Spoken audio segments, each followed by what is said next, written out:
Halo pemirsa GBR TV dari Sabang sampai Merauke dari Miangas hingga Pulau Rote. Bertemu kembali dengan saya Anggria Ratri dalam program Kominfo Newsroom.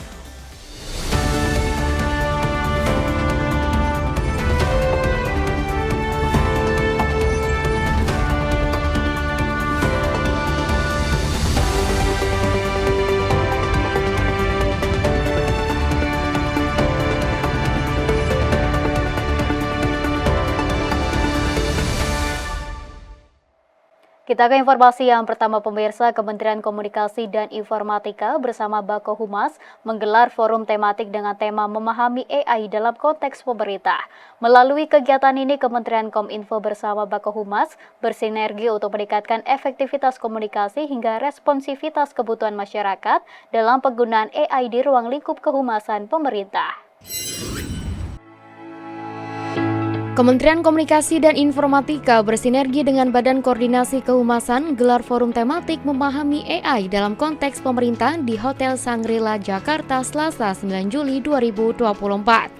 Dihadiri oleh 135 peserta anggota Bako Humas dan stakeholder terkait, acara ini diusung untuk mendalami penggunaan AI dalam konteks pemerintah, memahami tantangan yang dihadapi, serta mampu mengeksplorasi peluang yang tersedia untuk meningkatkan kualitas pelayanan publik melalui penerapan teknologi AI.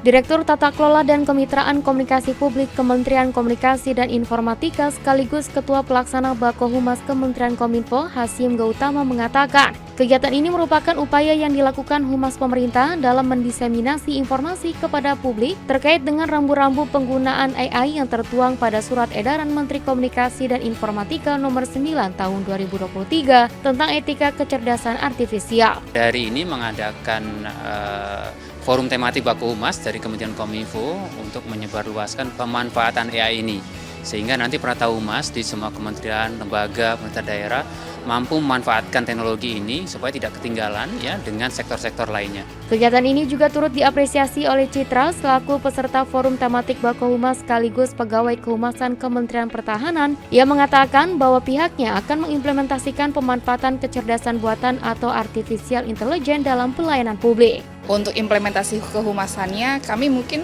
akan mencakup tentang pemanfaatannya ya. Pemanfaatan di pelayanan publiknya, kami di Kementerian Pertahanan, di Humas Kementerian Pertahanan mungkin akan lebih menggali lagi apa sih potensi-potensi AI yang bisa kami pergunakan di pelayanan publik kami, baik informasi maupun juga ke kehumasan eksternal maupun internal kami seperti itu. Pemirsa, Kementerian Komunikasi dan Informatika terus meningkatkan efektivitas komunikasi dalam penggunaan AI dalam konteks kehumasan pemerintah. Upaya ini dilakukan dengan mengkaji tata kelola AI dengan pendekatan horizontal melalui peraturan UU ITE, UU Perlindungan Data Pribadi, Surat Edaran Menteri Kominfo tentang etika AI, hingga aktivasi layanan untuk pelayanan publik yang lebih optimal bagi masyarakat.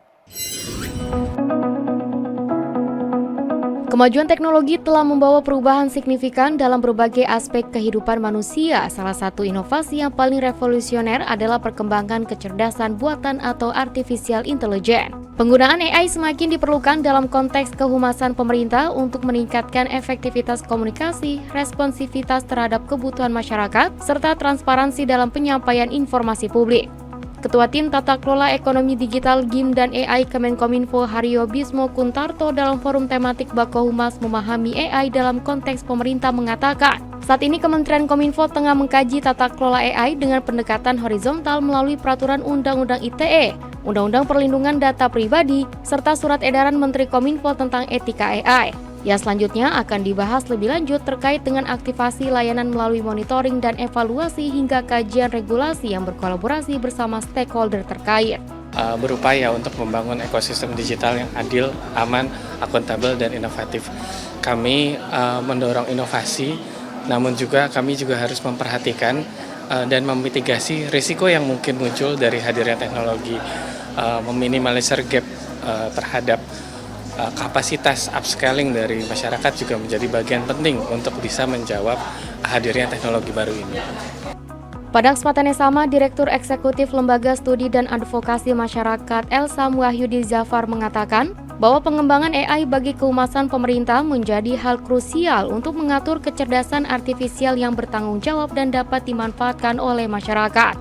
Sebagai lembaga studi dan advokasi masyarakat, Elsam juga telah mengusulkan naskah draft Peraturan Menteri Komunikasi dan Informatika terkait tata kelola AI yang diharapkan menjadi pijakan dalam pengembangan regulasi AI secara global. Usulan kami baru-baru ini untuk mendorong peraturan yang lebih mengikat tentang implementasi teknologi kecerdasan artifisial di Indonesia. Kami secara khusus memang memberikan rekomendasi yang cukup menyeluruh, mulai dari definisi AI yang bisa dikembangkan, termasuk juga bagaimana penggunaan pendekatan berbasis resiko di dalam pemanfaatan dan implementasi AI untuk kemudian nanti menentukan level-level kewajiban yang dibebankan terhadap pengembang AI maupun pengguna AI, pengguna dalam artian institusi yang menggunakan teknologi AI untuk mendeliver layanannya, termasuk juga kemudian kewajiban-kewajiban khusus yang berkaitan dengan pemanfaatan AI berisiko tinggi gitu kan, dan juga di situ kami mengusulkan bagaimana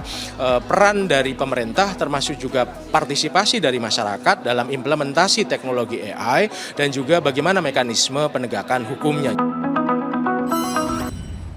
Kita beralih ke informasi lainnya pemirsa. Komisi Pemberantasan Korupsi bersama Kementerian Dalam Negeri dan Badan Pengawasan Keuangan dan Pembangunan melakukan rapat koordinasi nasional penguatan komitmen pengawasan penyelenggaraan pemerintah daerah dalam pemberantasan korupsi di Jakarta. Ketiga lembaga berkomitmen untuk memperkuat peran dan kapasitas aparat pengawas internal pemerintah dalam meningkatkan kapasitas, penguatan kelembagaan, serta koordinasi pencegahan korupsi.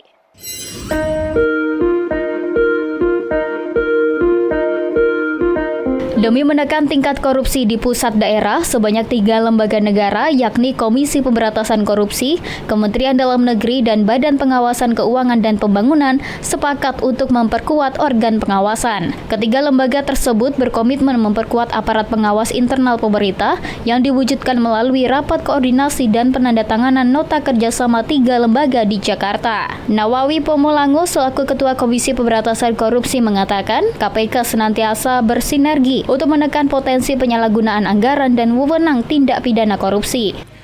Untuk itu, kegiatan rapat koordinasi nasional pada hari ini dilakukan untuk mempertegas kembali komitmen bersama untuk menguatkan peran APIP dalam mendorong penyelesaian pemerintah daerah yang lebih baik untuk mencegah dan memberantas tindak pidana korupsi. Sementara itu, Menteri Dalam Negeri Tito Karnavian menyatakan aparat pengawas internal pemerintah memiliki peran sentral dalam mengawal penyelenggaraan pemerintahan di daerah. Ia menegaskan bahwa pemerintah terus mendorong kepala daerah untuk memanfaatkan fungsi APIP guna mencegah fraud dan tindak pidana korupsi. Di antaranya juga adalah melakukan review, melibatkan KPK dan melibatkan BPKP sejak dari awal.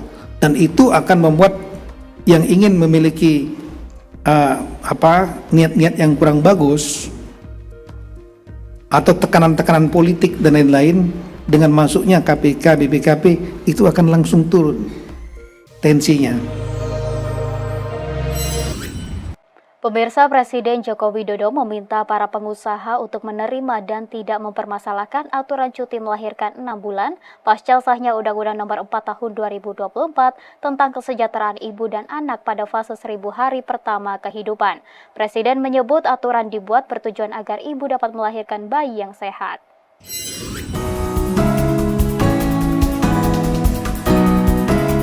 Dalam konferensi pers usai melepas bantuan kemanusiaan di Pangkalan Udara Halim, Jakarta, Presiden Joko Widodo menanggapi polemik hak cuti melahirkan. Adanya penilaian dari pihak pengusaha untuk mempertimbangkan perekrutan pegawai perempuan di masa mendatang. Hal itu berkaitan dengan produktivitas yang mungkin berkurang saat pegawai perempuan mengambil cuti melahirkan hingga maksimal 6 bulan. Presiden Joko Widodo menilai hak cuti melahirkan yang diberikan untuk ibu berstatus pekerja selama maksimal 6 bulan sangat manusiawi, karena untuk mempersiapkan kelahiran dan merawat bayi. Kalau diberikan cuti seperti itu, ya kira untuk mempersiapkan kelahiran dan merawat bayinya, saya kira sangat manusiawi. Presiden Joko Widodo resmi menaikkan pemberlakuan Undang-Undang Nomor 4 Tahun 2024 tentang kesejahteraan ibu dan anak pada fase 1000 hari pertama kehidupan. UU yang diteken Jokowi di Jakarta pada 2 Juli 2024 itu memfasilitasi hak ibu pasca melahirkan, hak untuk memperoleh pendampingan suami, serta hak tumbuh kembang anak. UU tersebut memuat sejumlah hak ibu yang berstatus sebagai pekerja, salah satunya berkaitan dengan hak cuti pasca melahirkan maksimal selama 6 bulan. UU KIA merupakan inisiatif DPR yang diproses pada 30 Juni 2022, terdiri atas 9 bab dan 46 pasal dalam upaya mendukung persiapan menuju Indonesia Emas 2045. Pemirsa, kami akan segera kembali dengan informasi lainnya, tetaplah di Kominfo Newsroom.